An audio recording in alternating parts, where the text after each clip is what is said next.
Hello everyone, we come up with the second part of the chapter change in PSR. Accounts में हमने first part में change in PSR का basic concept कर लिया था कि बुक वैल्यू चेंज करना होता तो क्या करेंगे, नहीं करना होता तो बाकी deferred revenue, expenditure, goodwill, reserve, profits का हम क्या एंट्री पास करेंगे. Today we are going to pick up today we are going to pick up both the main type of reserve that is a part of syllabus. The first one is workman compensation reserve. Now what is workman compensation reserve? पहली बात तो ये balance sheet में liability में दी होगी. Reserves are made out of profit. तो workman compensation reserve हम प्रॉफिट का एक पार्ट होता है जो रिजर्व के फॉर्म में रखते हैं and that becomes a part of liability. Workman compensation reserve is specifically assigned for workman कि वो रिजर्व हमने रख रखा है कि अगर वर्कमैन को कुछ हो जाए या कभी भी कंपनसेट करने तो हमें वो साइड में रखना पड़ता है. That is a specific reserve. It's an example of specific reserve. Assuming workman compensation reserve liability side में 10,000 है, तो अगर ये बैलेंस शीट है तो लायबिलिटी साइड में वर्कमैन कंपनसेशन रिजर्व ऐसे 10,000 लिखा हुआ है. ये अभी तक का रिजर्व है तो ये अभी तक के प्रॉफिट में डिस्ट्रीब्यूट हो जाना चाहिए. तो अगर क्वेश्चन में साइलेंट है और लिखा हुआ if there is no claim तो ये वर्कमैन कंपनसेशन रिजर्व को हम डेबिट कर देंगे क्योंकि लायबिलिटी क्रेडिट बैलेंस होती है, उसको खत्म करने के लिए डेबिट कर देंगे and that will get distributed among the partners और distribute हमेशा old ratio में होता है. तो workman compensation reserve 10,000 से डेबिट होगा assuming old ratio to be 1:1, 5,000 में ये डिस्ट्रीब्यूट हो जाएगा. Now the second case becomes अगर क्लेम है 6,000 का कि वर्कमैन को हमें 6,000 पे करना है तो वो हमारी लायबिलिटी बन जाती है. रिजर्व तो डेबिट होगा ही होगा. वर्कमैन कंपनसेशन रिजर्व 10,000 से डेबिट होगा. Now we arise a new claim which is workman compensation claim is your new liability और बाकी 6,000 की लायबिलिटी. तो रिजर्व 10,000 का है, लायबिलिटी 6,000 का है, 4,000 फ्री रिजर्व हुए. ये 4,000 हम पार्टनर्स में डिस्ट्रीब्यूट कर देंगे. This 4,000 will get distributed among the partners in the old ratio 2,000. तो रिजर्व तो हमेशा 10,000 से डेबिट होकर उसको खत्म कर देंगे. Next case, if the claim is 10,000, reserve भी 10,000, क्लेम भी 10,000, पार्टनर के लिए कुछ बचा ही नहीं, तो ये वर्कमैन कंपनसेशन रिजर्व 10,000 को हम डेबिट करेंगे and a new liability will be created which is workman compensation claim 10,000. कुछ भी फ्री रिजर्व बचा नहीं तो पार्टनर में कुछ भी डिस्ट्रीब्यूट होगा नहीं, तो पूरा का पूरा 10,000 will be credited to workman compensation claim और ये नए बैलेंस शीट में हमारी लायबिलिटी दिखेगी. इंटरेस्टिंग कॉन्सेप्ट है लास्ट वाला. इफ द क्लेम इज 12,000, मैंने रिजर्व बना रखा था 10,000 का, तो वर्कमैन कंपनसेशन रिजर्व डेबिट तो होगा 10,000 से, पर मेरी लायबिलिटी अराइज हो गई है, वर्कमैन कंपनसेशन क्लेम है 12,000 का. तो अभी जो 2,000 का एक्स्ट्रा नुकसान हुआ है that we put to an account which is known as revaluation account. फिर ये रीवैल्यूएशन का जो लॉस है ये पार्टनर भुगतेगा अभी तक के रेशियो में. तो पहले रीवैल्यूएशन को हमने डेबिट किया था, अब हम उसको क्रेडिट करेंगे and this 2,000 will be born by the partner. तो पार्टनर का अकाउंट को डेबिट कर देंगे क्योंकि कैपिटल कम हो रहा है 1,000 old ratio. This is a variety of cases that will be used in change in PSR, admission, retirement, death. चारों चैप्टर में हम यही कॉन्सेप्ट यूज करने वाले हैं. यहाँ सीख लो, वहाँ पे एप्लीकेशन इजी हो जाएगा. तो वर्कमैन कंपनसेशन में कोई भी क्लेम नहीं होता तो हम पूरा का पूरा डिस्ट्रीब्यूट कर देते हैं ओल्ड रेशियो में. रिजर्व हमेशा डेबिट ही होगा. If you see all cases reserve हमेशा डेबिट ही हो रहा है. क्लेम अगर 6,000 का तो 6,000 हमने क्लेम में डाला, बाकी का 4,000 डिस्ट्रीब्यूट कर दिया. क्लेम पूरा 10,000 का तो 10,000 का 10,000 डिस्ट्रीब्यूट कर दिया. अगर क्लेम ज्यादा है तो जो एक्स्ट्रा नुकसान होता है that we put in revaluation account because we are revaluing our liabilities and asset. This loss will be borne among the partner in old ratio. That becomes your first concept of workman compensation. Let's do certain question of it. XYZ are presently sharing profit and loss in the ratio of 5:3:2 and now they decide to share the profit in the ratio of 2:3:5. Give the journal entry for distribution of workman compensation reserve of 1,20,000. Reserve है 1,20,000 का and claim है 80,000 का. तो workman compensation reserve debit तो होगा 1,20,000 का और workman compensation claim बन जाएगा मेरा 80,000 का और जो 40,000 फ्री बच गया वो पार्टनर में डिस्ट्रीब्यूट हो जाएगा XYZ in the old ratio. इसमें ना न्यू रेशियो काम आता है ना सैक्रिफाइसिंग रेशियो काम आता है। जो 40,000 बचा उसको हम 5:3:2 में बांट देंगे। 20,000, 12,000, 8,000. Alright, this becomes your journal entry. Workman compensation reserve debit होगा 1,20,000 से। क्लेम में 80,000 गया और बाकी का पार्टनर में डिस्ट्रीब्यूट कर दिया। Let's do one more case. तो ऊपर वाला क्वेश्चन सेम है। If the workman compensation reserve is 1,20,000 and the claim is 1,50,000, तो workman compensation reserve डेबिट तो हो गई 1,20,000 से। वर्कमैन कंपनसेशन क्लेम बन गया हमारा 1,50,000। तो जो एक्स्ट्रा नुकसान है उसको मैं डालूंगा रीवैल्यूएशन अकाउंट में, और ये रीवैल्यूएशन का जो लॉस है वो पार्टनर बेयर करेगा। पहले रीवैल्यूएशन डेबिट किया था तो अब रीवैल्यूएशन को मैं क्रेडिट करूंगा 30,000। ये जो रेंट नंबर ए, ये बी, और ये पार्टनर में बेयर होगा इन the old ratio 30,000 in 5:3:2 15,000, 9,000, 6,000 old ratio. Alright, that's the concept of workman compensation reserve. Let's do the next important reserve, which is investment fluctuation reserve. आप जब भी investment करते हो तो इन्वेस्टमेंट बहुत ज़्यादा फ्लक्चुएट हो सकता है। प्रॉफिट हुआ तो अच्छी बात है, पर लॉस हुआ तो मुझे एज पर प्रूडेंस कॉन्सेप्ट एक रिजर्व बना के रखना पड़ता है। मेरे को अपनी लायबिलिटी पहले ही क्रिएट करके रखनी पड़ती है, because we need to anticipate all the losses. तो मैं एक रिजर्व बना के रखते हैं कि अगर कोई भी नुकसान होगा तो इस रिजर्व से ही बेयर होगा, and that reserve is known as investment fluctuation reserve, assuming again to be 10,000। तो अगर ये बैलेंस शीट है तो investment fluctuation reserve liability side में दिख रहा होगा 10,000, एंड अज्यूमिंग इन्वेस्टमेंट का बुक वैल्यू जो बुक में दिख रहा है वो वैल्यू है 1,00,000। इन्वेस्टमेंट आपको एसेट साइड में दिखेगा एंड उसका वैल्यू 1,00,000 है।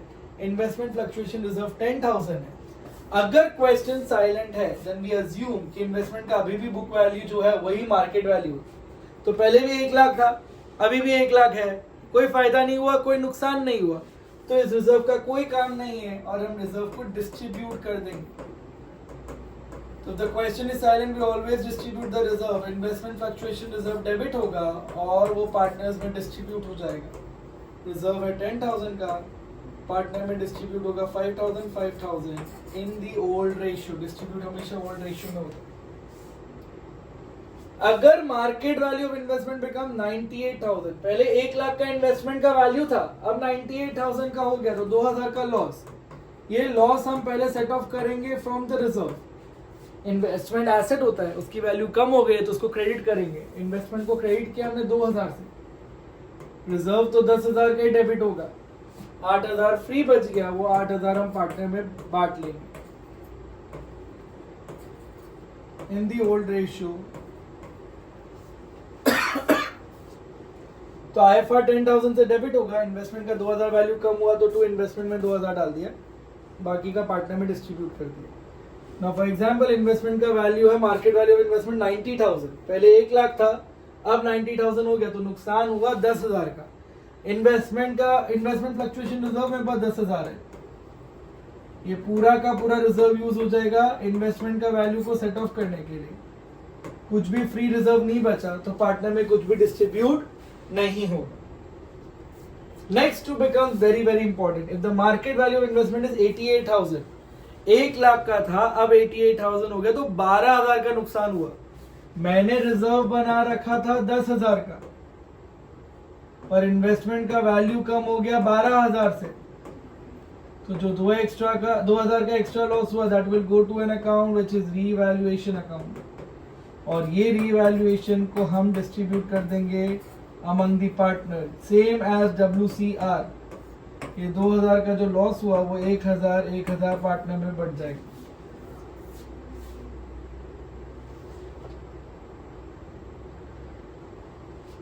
Alright, let's do the last case. If the market value of investment is 1,20,000, value 1,20,000 हो गया, मतलब 20,000 का वैल्यू बढ़ गया, तो रिजर्व तो आपने लॉस को सेट ऑफ करने के लिए बनाया था, तो उस रिजर्व का तो कोई काम है नहीं। तो इन्वेस्टमेंट फ्लक्चुएशन रिजर्व जो 10,000 बनाया था उसको तो पार्टनर में डिस्ट्रीब्यूट कर लो, ए बी में 5,000 ओल्ड रेशियो में। अभी इन्वेस्टमेंट का वैल्यू बढ़ा तो इन्वेस्टमेंट अकाउंट डेबिट होगा 20,000 से, और ये फायदा जाएगा रीवैल्यूएशन अकाउंट में 20,000।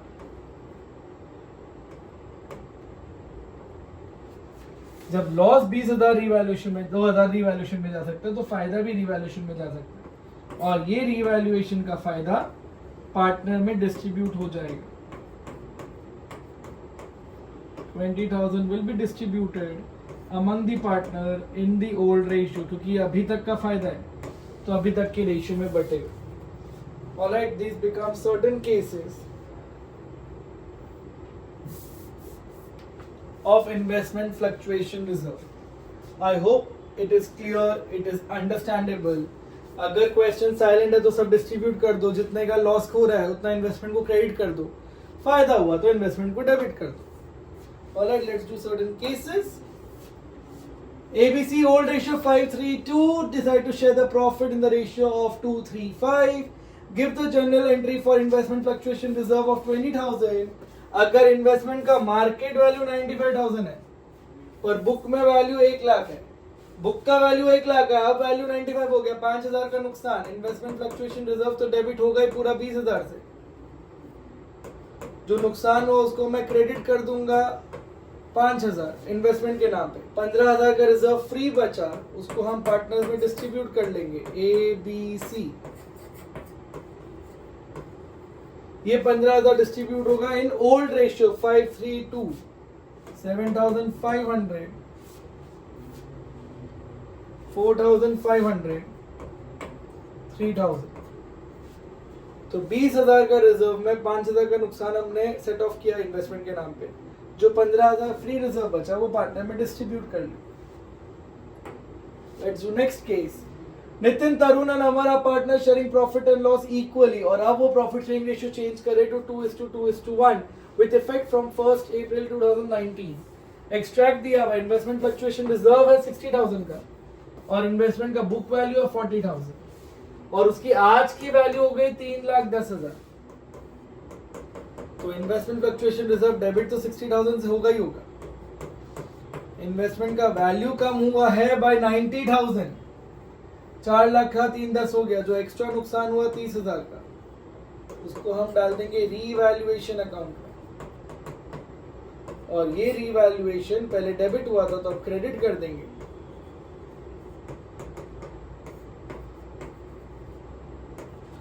और ये नितिन, तरुण और अमर बेयर करेगा in their old ratio which is equally 10,000, 10,000, 10,000।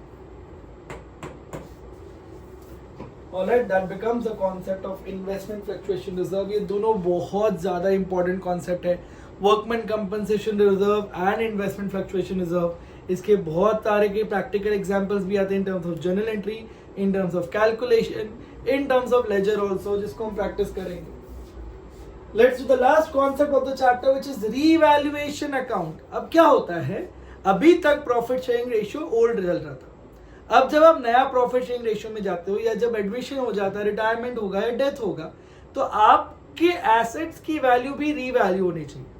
क्योंकि अगर आपने एसेट को दिखा रखा कम वैल्यू पे और आज उसकी वैल्यू बढ़ जाती है, तो जितना भी फायदा हुआ वो आपको मिलना चाहिए उसका share in their old ratio. अगर नुकसान हुआ तो भी आप ही भुगतोगे, नया पार्टनर या न्यू रेशियो में क्यों भुगतेगा। तो सारे एसेट्स और लायबिलिटीज को हम रीवैल्यू करते हैं, पार्टनर्स कैपिटल अकाउंट को एडजस्ट करते हैं, और हम नए वैल्यू के बैलेंस शीट बना लेते हैं। That is your revaluation account. It is basically to calculate expenses and income of revaluation of your assets and liabilities. Alright, it's a 4 to 6 mark question. आप ये कॉन्सेप्ट यहाँ समझ लो, आपको हर चैप्टर में ये बनाना ही है इसके बाद लेजर फॉर्मेट में। I hope the question is visible to you. ABC has partner sharing profit and loss equally. Old ratio दिया हुआ है, profit and loss equally 1:1:1।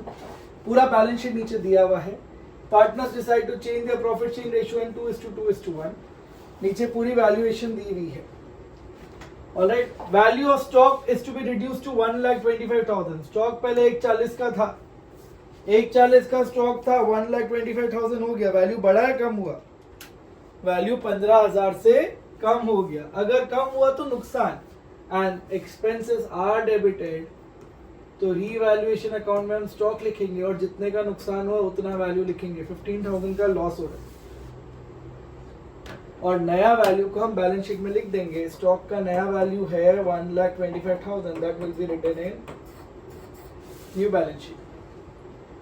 Value of machine is to be decrease by 10%। Machine का value कम करना है, asset का value कम होता तो नुकसान। Expenses gets debited to machinery. Machine की वैल्यू थी 250, 10% से कम किया, 25,000 से वैल्यू कम हो गई, तो नया वैल्यू होगा मशीनरी का 2,25,000। Land and building is to be appreciated by 62,000। फायदा हुआ हमारा, लैंड एंड बिल्डिंग की वैल्यू को बढ़ाना है तो ये हमारा फायदा। तो बाय लैंड एंड बिल्डिंग, फायदा क्रेडिट साइड में रिकॉर्ड होता है, 62,000 से फायदा। लैंड एंड बिल्डिंग का पहले वैल्यू 4 लाख था, 62,000 से बढ़ गया, तो अब नया वैल्यू हो गया 4,62,000। हर एडजस्टमेंट के दो इफेक्ट होते हैं, फायदा नुकसान हम ऊपर रिकॉर्ड कर रहे हैं, नया वैल्यू बैलेंस शीट में रिकॉर्ड कर रहे हैं। प्रोविजन फॉर डाउटफुल डेट 5% बनाना है। डेटर्स है 80,000 का, 80,000 का 5% का पीडीडी बनाना है तो नुकसान। प्रोविजन फॉर डाउटफुल डेट 4,000, तो डेटर्स लेस पीडीडी करके दिखाना है, जगह नहीं है इसलिए मैं ऐसे दिखा रहा हूँ। 80,000 में से 4,000 का पीडीडी गया, 76,000 will be your new value. A was to carry the reconstitution of the firm। ये जो चेंज इन पीएसआर हुआ है इसमें जितना भी ड्रामा हुआ एसेट लायबिलिटी को रीवैल्यू करने के लिए एक ने काम उठाया और एक को हम पे कर रहे हैं 10,000 रुपए। एक को 10,000 मिल रहा है तो फर्म के लिए नुकसान है, तो it will come on the debit side to as capital. Bracket में आपको लिखना है, लिख लो रेम्यूनरेशन, और हम उसको दे रहे 10,000। ये को मिलेगा तो एक के अकाउंट में क्रेडिट साइड में आएगा बाय रीवैल्यूएशन अकाउंट, कि रीवैल्यूएशन अकाउंट से ट्रांसफर हो रहा है 10,000 रुपए। एक बार सारे एडजस्टमेंट हो जाते हैं, उसके बाद बैलेंस शीट के बाकी आइटम को हम फिट कर देते हैं। क्रेडिटर ऐसे का ऐसी नए बैलेंस शीट में आएगा सेम वैल्यू पे, क्योंकि कुछ नया वैल्यू दिखा दिया नहीं है। General reserve, general reserve question silent होता है तो हम इसको डिस्ट्रीब्यूट करते हैं, तो जनरल रिजर्व पार्टनर में पार्टनर्स कैपिटल अकाउंट में डिस्ट्रीब्यूट हो जाएगा क्रेडिट साइड में, क्योंकि कैपिटल बढ़ेगा। एक और तरीका है, लेफ्ट साइड में दिया तो राइट साइड में डिस्ट्रीब्यूट होगा। इक्वल रेशियो है ओल्ड रेशियो, तो 30,000 30,000 30,000 जनरल रिजर्व ओल्ड रेशियो में बढ़ता है। कैपिटल का ओपनिंग बैलेंस दिया, हर लेजर का ओपनिंग बैलेंस सबसे पहला लाइन में आता है, by balance brought down 3 lakh 2,75,000। Cash in hand, cash का वैल्यू है 24,000। कैश एट बैंक, उसका वैल्यू है 1,40,000। डेटर्स ऑलरेडी लिख दिया, स्टॉक लिख दिया, लैंड एंड बिल्डिंग लिख दिया, मशीनरी लिख दिया। Advertisement suspense, again it's a deferred revenue expenditure, वो पार्टनर्स का कैपिटल अकाउंट में डिस्ट्रीब्यूट हो जाएगा। यही गुडविल भी होता तो वो भी डिस्ट्रीब्यूट हो जाता ओल्ड रेशियो में। 6,000 दिया हुआ है, ओल्ड रेशियो में डिस्ट्रीब्यूट होगा 2,000 2,000 2,000। पूरा बैलेंस शीट के आइटम्स को हमने कहीं ना कहीं नोट कर दिया जो हमने पहले यूज नहीं किया था। Now will close 1 account each. ये टिफिन के 3 डब्बे हैं, पहला डब्बा बंद होगा तो ही दूसरा डब्बा बंद होगा तो ही तीसरा डब्बा बंद होगा। पहले हम देख लेते हैं फायदा हुआ है नुकसान हुआ। आई थिंक फायदा हुआ है, 62,000 is on the credit side, तो डेबिट साइड में भी 62,000 आएगा। ऑलराइट, 62,000 में से 15,000 माइनस किया, 25,000 भी माइनस किया, 4,000 भी माइनस किया, 10,000 भी माइनस किया, 8,000 बचा वैल्यू। 8,000 या 8,000 तो डेसिमल में आ गया। Let's check again. 62,000 minus 15,000, yes, minus 25,000 yes. PDD 4000 बनाना था, यस। 10,000 का रेम्यूनरेशन, यस। 8,000 डिवाइड बाय 3, तो ये जो प्रॉफिट है ट्रांसफर टू, ये ए बी सी तीनों में बटेगा इन ओल्ड रेशियो 2667 2667 2666। 1 रुपए किसी को भी कम दे दो चलेगा। ये प्रॉफिट पार्टनर को मिलेगा तो उसका अकाउंट क्रेडिट होगा bye revaluation account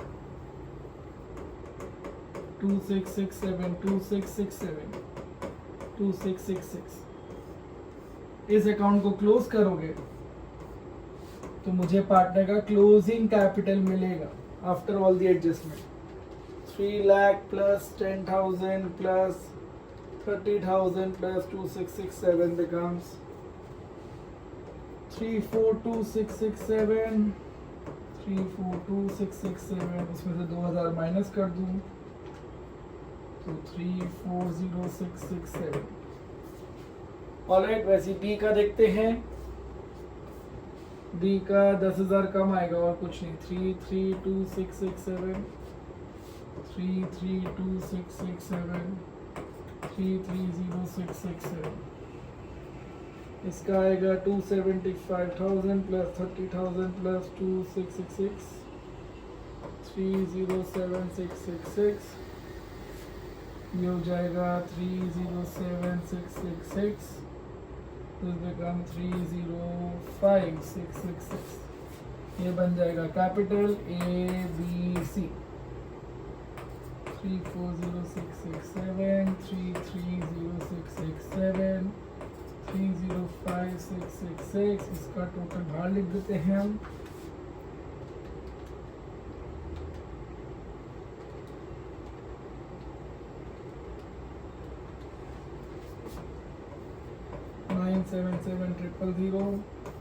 Total of balance sheet becomes 1052,000। देखते हैं एसेट साइड में क्या हो रहा है।